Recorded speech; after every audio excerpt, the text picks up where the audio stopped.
ધોરણ 12 માટેનો ખૂબ જ અગત્યનો વિડીયો મનોવિજ્ઞાનની જે બ્લુપ્રિન્ટ છે એના આધારે આપણે કેવી તૈયારી કરવાની એ ખાસ અગત્યનું છે. એટલે પ્રથમ પરીક્ષાની અંદર જે આપણી બ્લુપ્રિન્ટ છે એ કેવી રહેવાની છે, કેવી તૈયારી કરવાની છે, એના માટેનો આ અગત્યનો વિડીયો છે, જેથી કરીને આપણે ધ્યાન આપીને આ વિડીયોને સમજવાનો પ્રયત્ન કરીશું. શરૂઆત કરીએ આપણે વિભાગ એ થી. તો વિભાગ એ ની અંદર આપણને કુલ 20 પ્રશ્નો પૂછાવાના છે. અને જો આ 20 પ્રશ્નો પૂછાતા હોય તો 20 પ્રશ્નોના કેટલા માર્ક્સ હોય?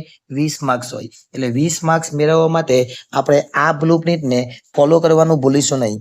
આ બ્લુપ્રિન્ટ પ્રમાણે તૈયારી કરીએ તો 20 માંથી આપણે સારામાં સારા માર્ક્સ મેળવી શકીએ. અને જો 20 માંથી 20 આવે તો મજા જ આવી જાય. હવે શરૂઆત કરીએ વિભાગ એ ની. તો વિભાગ એ ની અંદર આપણે કેટલા ચેપ્ટર્સ છે અત્યારે? તો આપણા ચેપ્ટર્સ છે 5. 1 2 3 4 અને 5 એમ કુલ 5 ચેપ્ટર છે. હવે 5 ચેપ્ટરમાં કયા વિભાગમાં કયું પૂછાયું એ તો આપણે વાત કરી, પણ હવે વિભાગ એ ની વાત.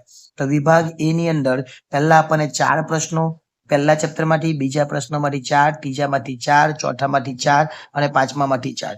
એનો મતલબ કે દરેક ચેપ્ટર્સમાંથી આપણને 4 પ્રશ્નો એટલે કે 4 વિકલ્પ પૂછાવાના છે. કદાચ એવું બને કે 1-2 વિકલ્પ આમ તેમ થઈ જાય, પરંતુ તમારે ચિંતા નહીં કરવાની. જો તમે બધું જ વાંચેલું હોય તો પછી બીજામાંથી 2 પૂછાય કે બીજામાંથી 6 પૂછાય, તમને આવડવાના જ છે.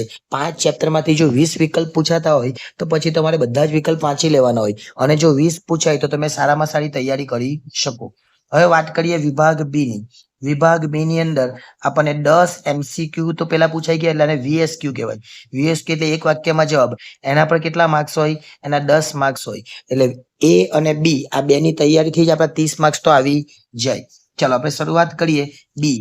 તો બી ની અંદર કેટલા? 1 2 3 4 અને 5 ચેપ્ટર્સ છે. અને જો આ 5 ચેપ્ટર હોય તો 10 પ્રશ્નો એટલે દરેકમાંથી કેટલા પૂછાય? તો દરેકમાંથી 2-2 પ્રશ્નો પૂછાવાના છે. અને જો દરેકમાંથી 2-2 પ્રશ્નો પૂછાતા હોય તો આપણા 10 માર્ક્સ તો ઇઝીલી થઈ જાય. એટલે દરેકમાંથી 2-2 ની તૈયારી કરશું, જેથી કરીને આપણે બી ની અંદર કોઈ પ્રોબ્લેમ થાય નહીં. તમે સારી એવી તૈયારી કરજો, જેથી બીમાં પણ તમે સારા માર્ક્સ લાવી શકો. હવે વાત કરીએ વિભાગ સી ની. વિભાગ સી માટે આપણી પાસે ચેપ્ટર જે છે તે જ, એટલે કે 5 ચેપ્ટર્સ છે. અને આ 5 ચેપ્ટરમાંથી કેવી રીતના પૂછાવાનું સી માં એ જોઈ લે. કારણ કે સી ની અંદર આપણે કહેવાનું ભૂલી ગયા, 14 પ્રશ્નો પૂછાવાના અને 14 માંથી આપણે લખવાના કેટલા? 10. જો 14 માંથી 10 લખવાના હોય, એકના 2 માર્ક્સ હોય, તો આ વિભાગ એ 20 માર્ક્સનો થવાનો છે. એટલે 20 માર્ક્સનો વિભાગ હોય તો આ વિભાગ પર ખૂબ અગત્યનો કહેવાય. જોઈએ આપણે 1 2 3 4 અને 5 એટલે કે 5 ચેપ્ટર્સ છે. પહેલા ચેપ્ટરમાંથી આપણને પૂછાવાના 2 માર્ક્સ વાળા પ્રશ્નો, બીજા ચેપ્ટરમાંથી 2, ત્રીજા ચેપ્ટરમાંથી 2, ચોથા ચેપ્ટરમાંથી 4 અને પાંચમા ચેપ્ટરમાંથી 3. હવે આપણે ગણી લઈએ. અહીંયા 3 3 ને 4 7, 7 ને 2 9, 9 ને 2 11 અને 11 ને 3 14. એટલે આ 14 પ્રશ્ન છે અને 14 માંથી આપણે 10 લખવાના છે. એટલે આપણે 20 માર્ક્સ સરળતાથી મેળવી શકીએ. એટલે દરેક ચેપ્ટરની સારી એવી તૈયારી કરજો, જેથી કરીને 14 પ્રશ્નોમાંથી તમે 10 પ્રશ્નો લખી શકો. હવે વાત કરીએ આપણે વિભાગ સી પછી વિભાગ આવે ડી. હવે વિભાગ ડી ની અંદર પર આપણી પાસે ચેપ્ટર તો 5 જ છે, પરંતુ વિભાગ ડી ની અંદર પર 14 પ્રશ્ન છે અને 14 માંથી આપણે 10 પ્રશ્નો લખવાના રહેશે. જો 14 માંથી 10 પ્રશ્નો પૂછાતા હોય, એકના 3 ગુણ હોય, તો આ વિભાગ એ આપણા માટે 30 માર્ક્સનો થવાનો છે. જો 30 માર્ક્સનો વિભાગ હોય તો આ એક જ વિભાગ આપણને પરીક્ષામાં પાસ કરાવી દે. ચાલો વિભાગ 1 2 3 4 અને 5 આ 5 ચેપ્ટરમાં આ વિભાગમાં કેવી રીતે પૂછાવાનું એ જોઈ લે.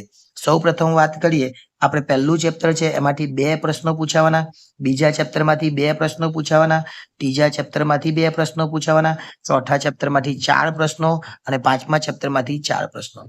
એનો મતલબ એવો થયો 4 ને 4 8, 8 ને 2 10, 10 ને 2 12, 12 ને 2 14. એટલે આ 14 પ્રશ્નો પૂછાવાના, પરંતુ આ 14 માંથી આપણે તો લખવાના કેટલા? ફક્ત 10. એટલે ગમે ત્યાંથી પૂછાય, ગમે તે પૂછાય, આપણે તો 10 લખવાના છે. એટલે બધું વાંચી લેજો, જેથી કરીને 10 લખવામાં કોઈ મુશ્કેલી ન થાય. હવે વાત કરીએ છેલ્લો વિભાગ એટલે ઈ વિભાગ. ઈ વિભાગની અંદર આપણને કુલ 6 પ્રશ્નો પૂછાશે અને 6 માંથી આપણે કુલ 4 પ્રશ્નો લખવાના રહેશે. એક પ્રશ્નના 5 ગુણ રહે એટલે આ વિભાગ આપણા માટે 20 ગુણનો થવાનો છે. એટલે છેલ્લો 2 વિભાગ છે ડી ને ઈ એ 50 માર્ક્સનો છે. એટલે ખાસ ધ્યાન આપવાનું, ડી ને ઈ માંથી જ 50 માર્ક્સનું તો પૂછાવાનું છે. તો ઈ ની અંદર વાત કરીએ તો ટોટલ 5 ચેપ્ટર છે અને 5 ચેપ્ટરની અંદર આપણે ક્યાંથી પૂછાવાનું એ જોઈ લે. પહેલા ચેપ્ટરમાંથી 2 પ્રશ્નો, બીજા ચેપ્ટરમાંથી 2 પ્રશ્નો અને ત્રીજા ચેપ્ટરમાંથી 2 પ્રશ્નો. ચોથું અને પાંચમા ચેપ્ટરમાંથી પૂછાતું નથી. ચોથા અને પાંચમામાંથી નથી પૂછાતું. આ જે છે એ 6 પ્રશ્નો આપણને 1, 2, 3 ચેપ્ટરમાંથી જ પૂછાશે.